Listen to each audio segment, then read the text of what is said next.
O să vedem cu alte cuvinte legătura directă între ingineria de software, între IT, între cyber security și ceva ce eu prima dată văzusem doar în Minority Report, în film. Ei bine, toată această combinație în recrutare ne vor prezenta ei. Sunt foarte curios cum se potrivește toată povestea acum cu GDPR-ul. Thank you. I wouldn't say it better. Salut, ce faceți? My name is Jose, I came from Prague, and in today's presentation we will be talking recruitment, but also technology and maybe a little bit of hacking. It was mentioned by Dan here that there is something like 18 months when the computers are faster and faster. It's called Moore's Law by the co-founder of Intel, Mr. Moore. And the thing is that there is kind of like obsession with technology in the recruitment community. Whenever you can go to US, Canada, Amsterdam, UK, all the conferences, recruitment conferences, used to be kind of like more soft skills conferences, are usually suddenly hard skill conferences. You can hear it, virtual reality, you can hear augmented reality, you can hear 3D printing. Doru mentioned blockchain. Yeah, there are presentations on how to utilize blockchain in recruitment. I have no idea, but there are these presentations out there. So the technology is definitely important, but we will see if some of those technology are actually applicable in today's world, in your daily basis, and if maybe the technology is the most critical part of your success in recruitment. I actually found, like, as I mentioned, like hackers, technology and so on, I found one like unknown hacker somewhere on the internet, and I found my picture from 2002, which you can see there are some similarities. So that's why I would say that's the reason, this is the reason, sad reason, I'm actually standing on this podium right here. So let's say take a small walkthrough through the technology and maybe what are some news on this field. Maybe you heard about chatbots. There are chatbots, it's maybe 2 years old format for Facebook Messenger, where you can actually set it up to your Facebook page. So if you have a Facebook page, you can kind of like install a chatbot there. Actually, you can use these ManyChat.com or ChatFuel, and you can actually do it without any programming. So if you are a little bit, let's say tech savvy, you can actually do it. So imagine you have a candidate, he will send you a message, it's midnight. So of course your employees are not there to reply to him. He can be replied by a chatbot. For example, just with the answer, hey, we are not currently here, but take a look at our video. You can actually embed the video or actually even virtual reality video right into Facebook Messenger. So this is all about the thing that imagine email. If you had an email in 1999, for example, you maybe received 5 emails a day. It was great. You actually probably replied to all of your emails. But now, after this conference, 200 emails in your mailbox, nobody cares if you will reply or not. It's kind of like a broken channel. But on Facebook Messenger, if you send a message over there, people will actually, the open rate is something like 90%. And it was found out that people, they don't care if they are replied by a robot or a human being. They are rather replied by a robot immediately than by a human being with a long delay. And they, of course, influence their communication to that. So you can see this is our chatbot here, and he is asking you, where do you want to work, what salary do you want to have, and so on, and he will show you the position right away in a chatbot. Okay, let's move on. Dialogue flow, because, for example, the chatbots, it's called virtual assistants. There is usually no artificial intelligence behind it. The software cannot recognize the semantic of what you are actually saying. But there are some libraries, some software applications where the software can actually recognize that when, for example, you have a book a flight from Los Angeles to Hawaii for less than $300, the software can actually recognize what's behind the sentence. That Hawaii is some location, that Los Angeles is some location. So if you combine these two things together, it will be possible that it will be not like question, answer, question, answer, question, answer, but you will actually say to the chatbot, hey, I would like to have a PHP job for 50 grand in Bucharest, and I can start immediately. And the chatbot will be able, to some extent, to recognize what the candidate is looking for. So that's also moving forward. Cloud speech-to-text technology. Speech-to-text, it means that we can translate what I'm actually saying right here, right now, into text with high preciseness. There was a big evolution for the last year, over the last year in this technology. So imagine you can actually try that on the website. You can open this cloud speech-to-text on Google Cloud. You can try it for free. You can actually put the Romanian language. It's supported in over 100 languages. And you can talk Romanian. You can speak like that. And it will be transforming the speech to text. So imagine I can find your LinkedIn profile, for example. I have a call with you. I'm on call with you. We are calling. After the call is saved into our database, into our recruitment database, translated to text, and text is searchable. So, for example, my colleague can search through the database and can find you just based on the fact that you mentioned some word on the phone. Yeah. So this is like really already possible. I don't know if you saw this video, Google Duplex, where Google claimed that they already have an assistant, which was possible to arrange a meeting at a hair salon, like on autopilot, basically. The hair salon, the human being at the hair salon didn't recognize that she is speaking with a robot. So even these like words like and so on, you know, these middle words, you wouldn't recognize that it's a robot. And so maybe one day we will contact candidates, for example, by robots. So those candidates might be, to some extent, or for example, just setting up the arrangement for the interview will be possible to do it like on autopilot. You can clone your voice with Adobe Voco. You can actually clone your voice in the way that software can recognize your voice, your accent, your color of your voice, and then you just write something, anything, like any text, and the text will be read with your voice. If you want to try it, you can try this another software application, Lyrebird, and you need to read something like 30 sentences in English. With, for example, better microphone, it would be better. It will create a digital footprint of your voice, and then you can just write, and the text will be read with your voice. So imagine another situation. You already have an interview with us tomorrow. You will receive a phone call from us, and then will be the automatic robot saying to you something like, tomorrow you have interview at this time, at this place, and good luck. But the voice will be my voice, because, for example, you are used to hearing my voice because we did interview together or something like that. Yeah? So engagement of candidates goes up.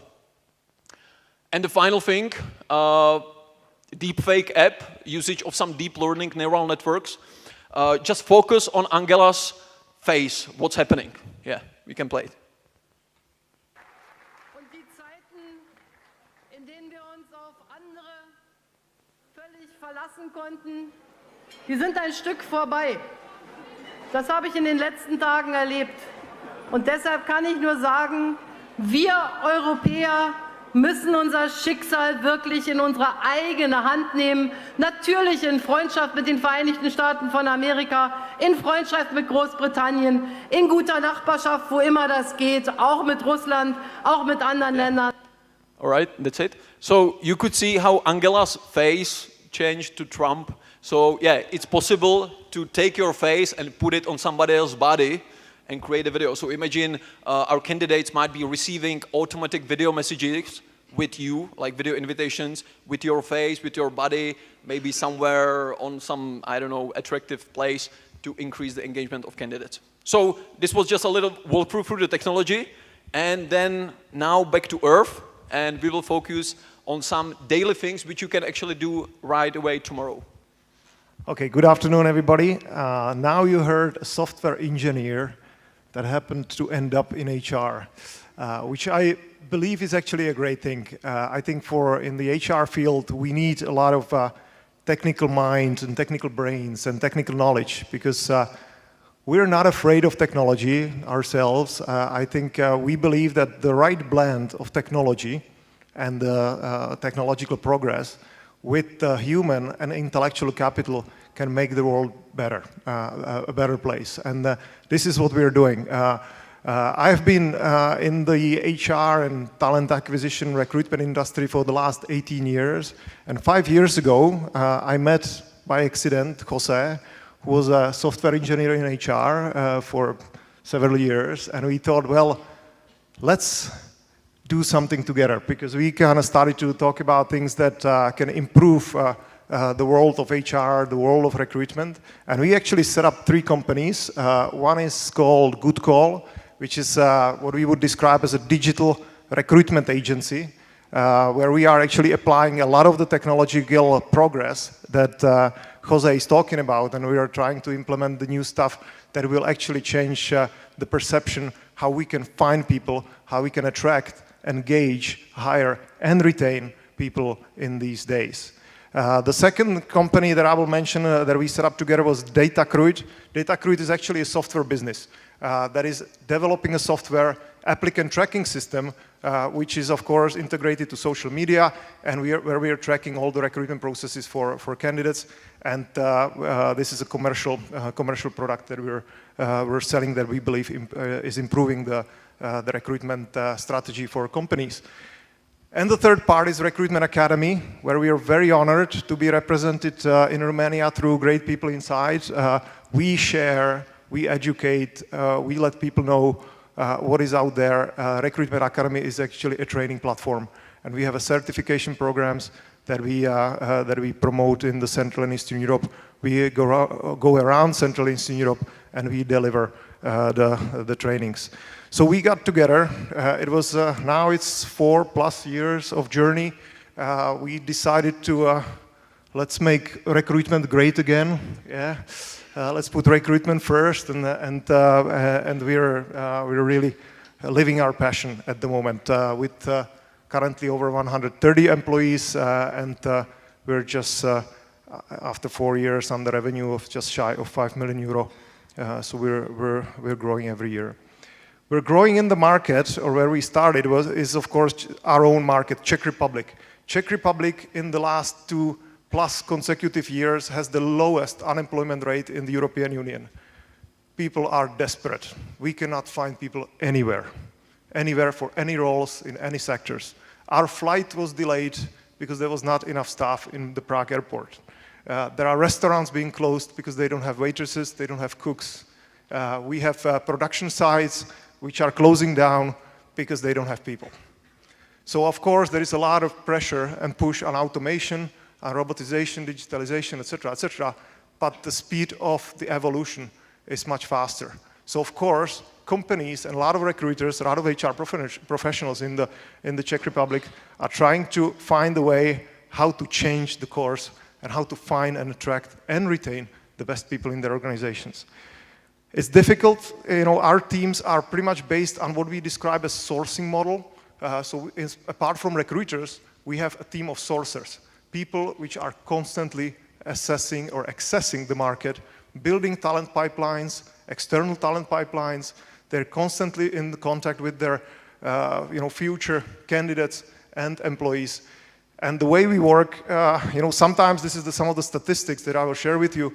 To find a JavaScript programmer, I think developer here, it takes us, we need to approach 138 people to place one JavaScript developer.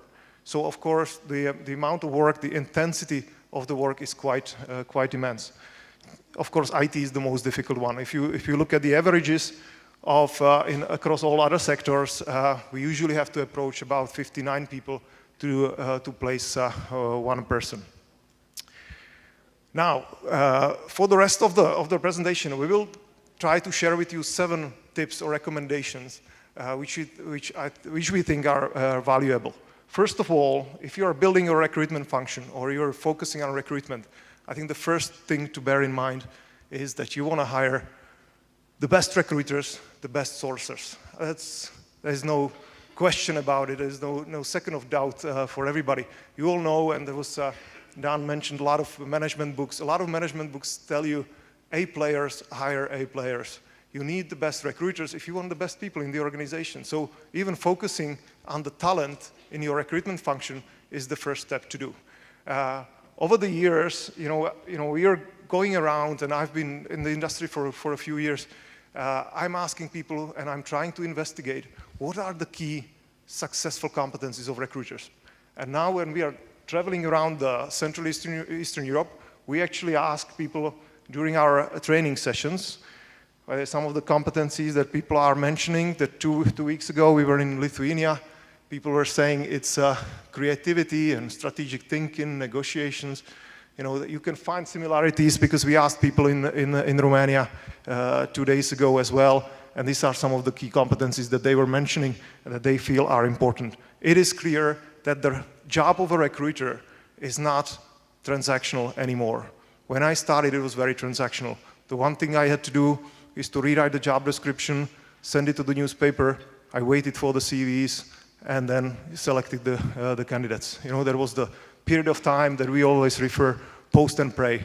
Post an advertising and then pray if some CVs are going to come, and then we will select the right candidates. Over the years, and we have conducted a huge research now together with a group of psychologists, I said, look, I just want to know what makes the successful recruiter a successful recruiter. Where I got to so far is that the key competence that I feel makes a difference, and if I look at the top 50 recruiters I have seen in the last almost 20 years, the key competence that stands out for me at the moment is building relationships. You know, a lot of these high performers were able to build solid, long-lasting relationships with the candidates, with the job seekers, with the hiring managers, with their internal or external clients, and of course with their team. The essence of building relationships, of the competence, is actually emotional intelligence. So we are now actually deeply studying the role of the emotional intelligence in recruitment. We are conducting a very extensive search. If you follow us on LinkedIn, there will be an article probably in 2 weeks where, as I said, together with a group of scientists, we will be releasing a study on the role of emotional intelligence in the recruitment. But as I stand here now today, I can clearly recommend hire emotionally intelligent recruiters. That's the first thing. If you have a team built of talent sourcers, because we actually divide recruiters and sourcers, because as I said, sources are constantly out there searching and seeking for talent, we actually realize that their competencies need to be information seeking. They are tech savvy. They're networking, you know, natural networking, online and offline. It's not only about online. So we look for the best in the population. This is some of the things that we do. The last 6 months, the first half of the year, we have a specific assessment center for talent sources because it's difficult to find a talent sourcer. Sometimes people say it's as difficult as finding a Java developer. You know, to find a talent sourcer is like finding a needle in a haystack. It's difficult, and there are not schools for talent sourcers. You know, so we go around and we try different industries and we try to find the best. But we take them through an assessment center where they go through a presentation where we need to understand their reasons, their purpose. You know, does it actually relate to the purpose of our company, to our values? And then they go to a kind of different type of exercises like sourcing challenge, where we give them a thing, you know, just a picture and say, well, try to find as much information as you can. We give them a laptop and let them see how they work with the technology, what they are using, how they approach this. We're trying to give them a headhunting call, you know, so it's an interesting exercise as well, team exercises, and as I mentioned, we included an emotional intelligent behavioral-based questioning as well. We actually went, the statistics show 72 people went through the assessment center. We actually offered, we had 20 people that started, but still in the first 12 months, still 30% of the people didn't make the cut. We're not actually finding the role, or we were not happy, or they were not happy, so it didn't work. So we constantly look for the best, but of course the advice is or focusing on the emotional intelligence, as I said. And we get most of the people through recommendations, because once they learn and once they feel that this is the right job for them, they like it, they love it, and they refer other people to the industry. So that's the first point. The second one will be again. So the second one, is, let's say, practical about your, let's say, daily routine with sourcing. So imagine I'm looking for some people on the market. Let's say I'm looking for accountants in Brasov.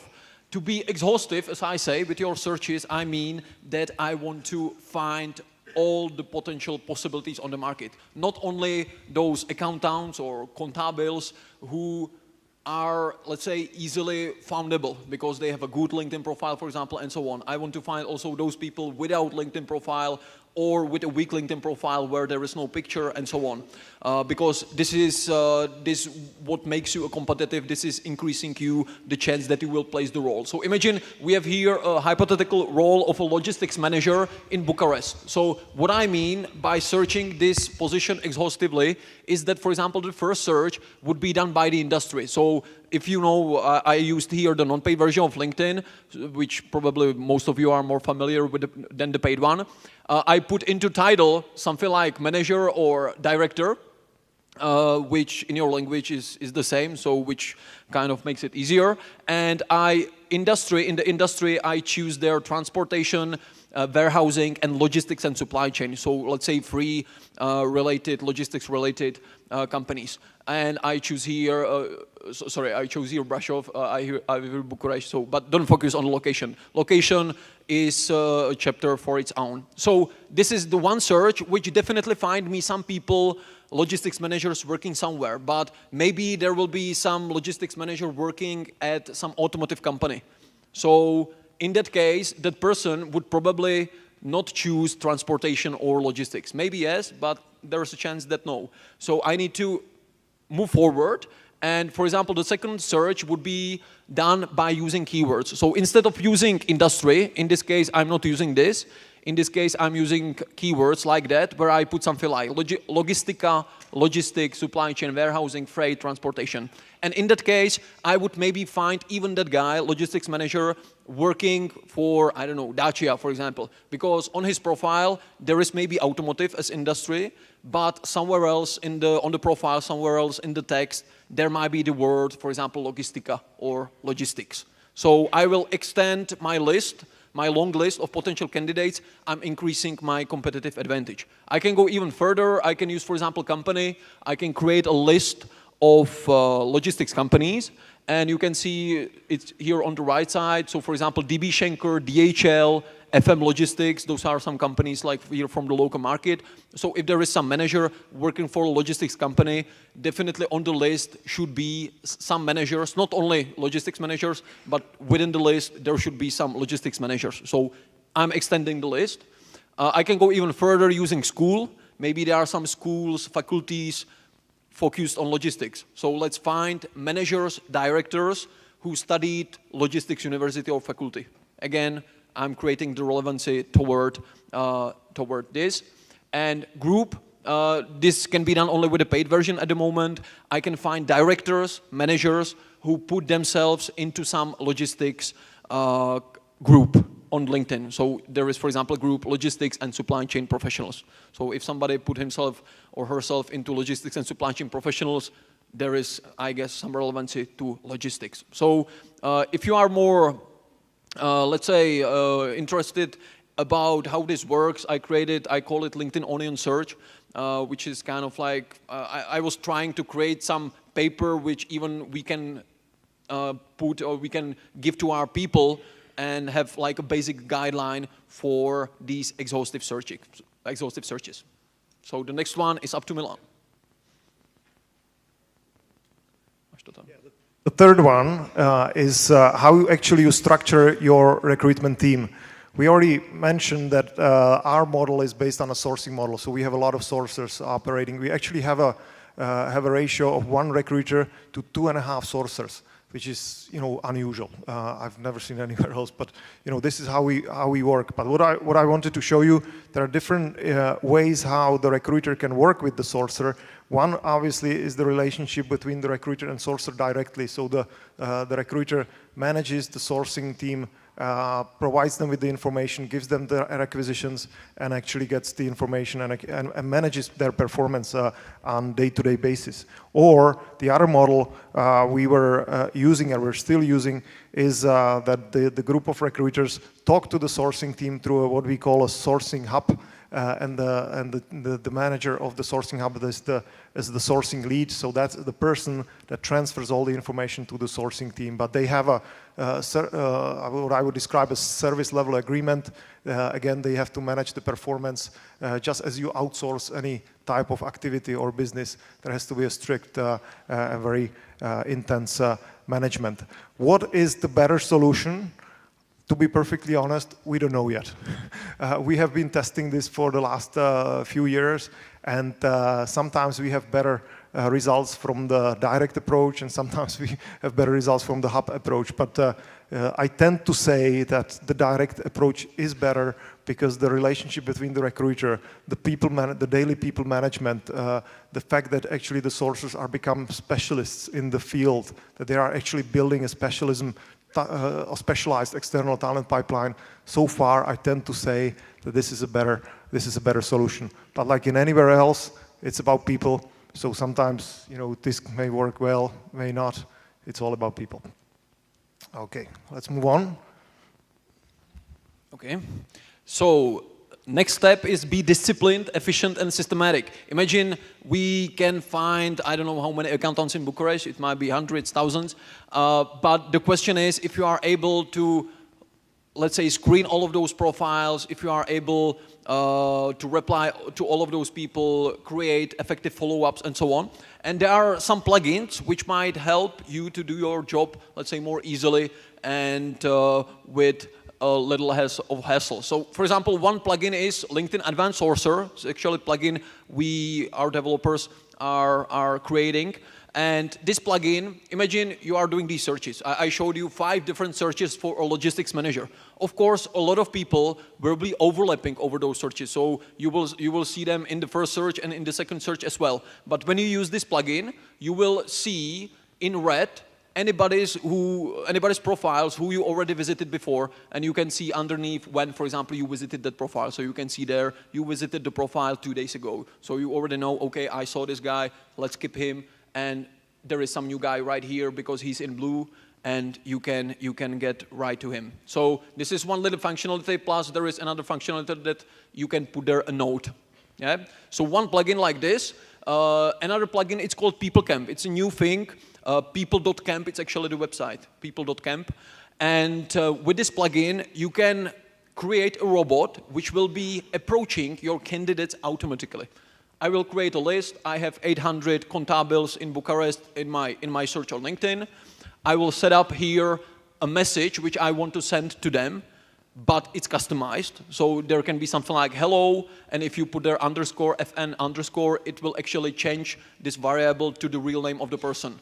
Yeah? Plus there is title, current title, company, industry, so you can start a message something like, I've noticed that you work as, it will be filled automatically at the company, this. So the person has no chance to recognize if the message was really crafted by you or any robot. It looks really like, sometimes your human messages will be less customized than this robot message. Then you just hit Start Robot. You will just set how many invites you want to send a day. I recommend you not put there more than 150. And this plugin is literally going profile by profile and sending those messages instead of you. So you just click on Friday evening, you just click hit, and you will come to work on Monday, and maybe 500-600 messages will be already sent on autopilot. The same you can do with messages on LinkedIn, not only with connections. And the final thing is Contact Out. I choose this plugin here, which is a simple plugin to Google Chrome. You can see this is a screenshot from my computer. I have a lot of plugins there for different things. I opened this guy's profile, Jan Mužík. You can see he's on 2nd degree, so I'm not able to see his contact information. Normally here you can see the contact information of the person, but I'm not connected with him, so I cannot see that. But with this plugin, Contact Out, when I click here, this is the icon of the Contact Out, I click here, I can already see that there is probably hidden his Gmail, company address, some number, and another telephone number.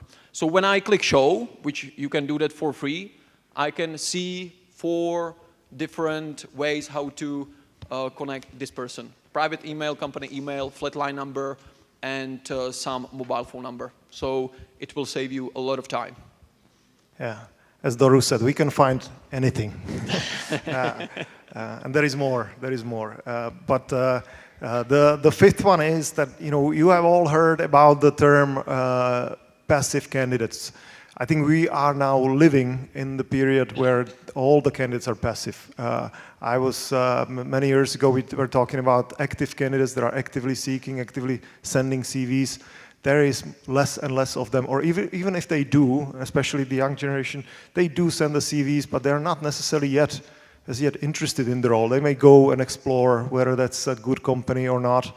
They go and meet with you as with your HR, with your recruiters, but they may not be yet fully engaged in your brand, and etc. So the one thing that we put a lot of stress on is that, attracting and converting, we say converting the passive candidates into active, is a process which starts with the first contact, with the first impression you make on the candidate. The way you contact them over the LinkedIn or email or whatever other channel you will use is critically important. But recruiters will learn how to do it, but then there is a next stage. There might be interviews which are conducted by your hiring managers, which maybe they are used to a different situation on the market. We had situations with a lot of hiring managers from big employers, not only in the Czech Republic, but in other countries as well, that they worked for a company for 30 years.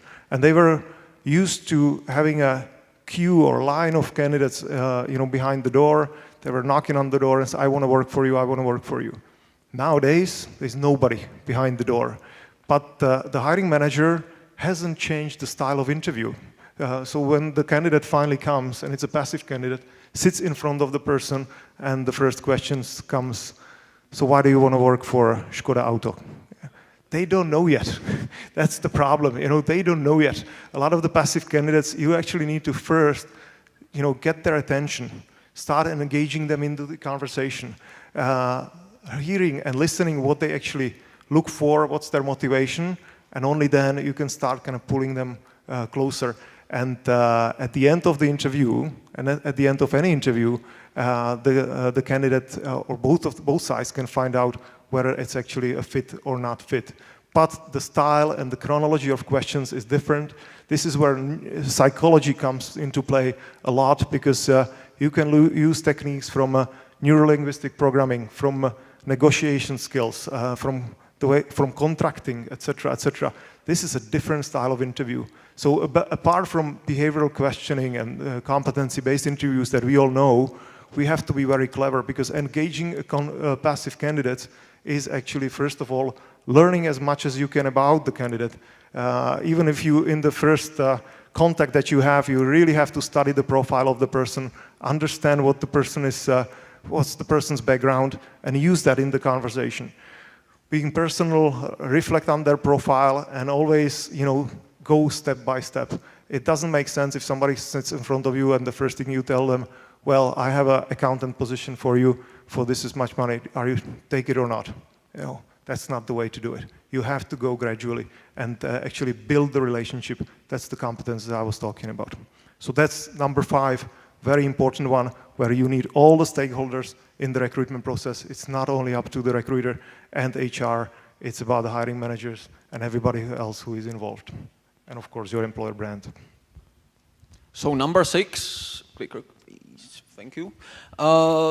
Imagine we found those candidates, maybe we already automated the process of reaching them, but reaching accountants, contables, it's quite easy. Those people, you can put their telephone number into the invitation, they will probably reach you back by try to do that with PHP developers or Java developers.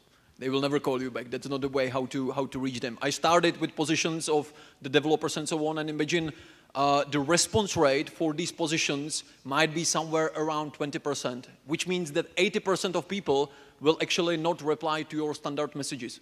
So you need to do something more. You need to use extreme engagement. One of the ways how to use extreme engagement might be usage of this plugin, which is called Loom, useloom.com. Imagine I can open a LinkedIn profile. There is some Irina Wittman here. I have the LinkedIn profile. I will start the plugin. This is actually the icon of the plugin.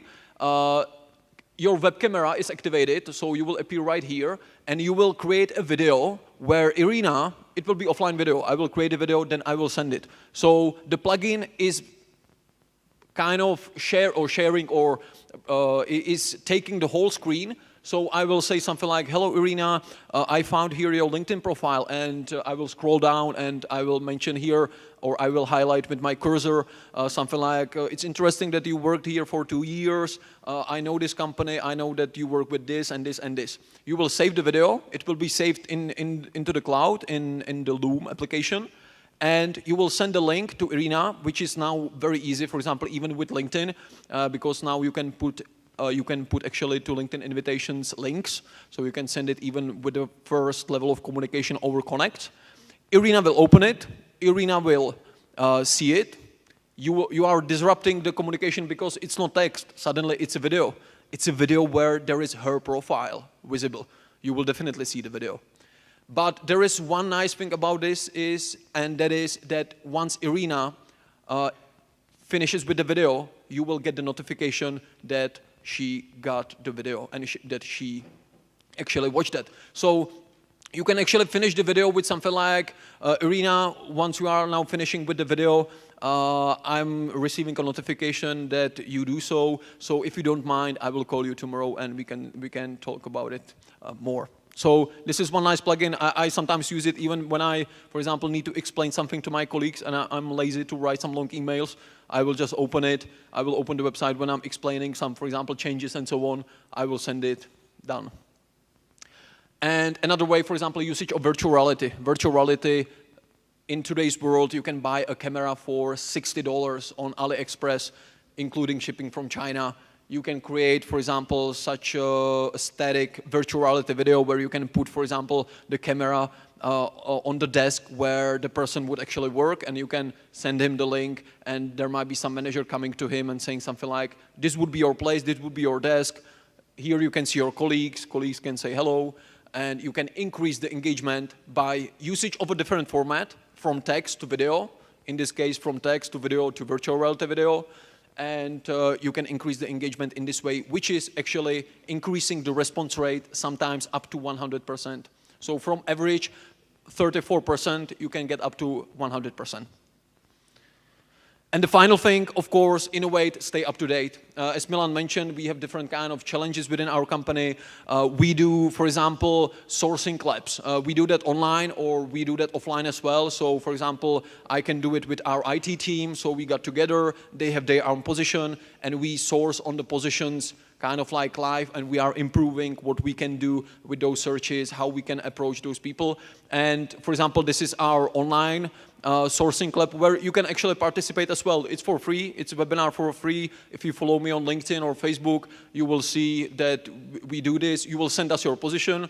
Maybe you will have a logistics manager in somewhere in Russia, for example, and we will show you exactly how we would be searching that position, not only on LinkedIn, but for example on Facebook as well, on Twitter, whenever it's actually relevant. By the way, this is a picture from yesterday. So as Milan mentioned, with GPI, we are doing these trainings also here in Romania, face-to-face as a classroom training. So Daru can let you know about more information about that. If you want more information online, Recruitment Engineering is kind of product which actually focuses especially on those technical parts you saw from me, how to search people, how to approach people, technology, and these kind of things. Final slide for Milan. Thank you very much for your attention. This is our team. Thank you very much, guys. Thank you, guys. Very nice presentation, like always. Please sit here.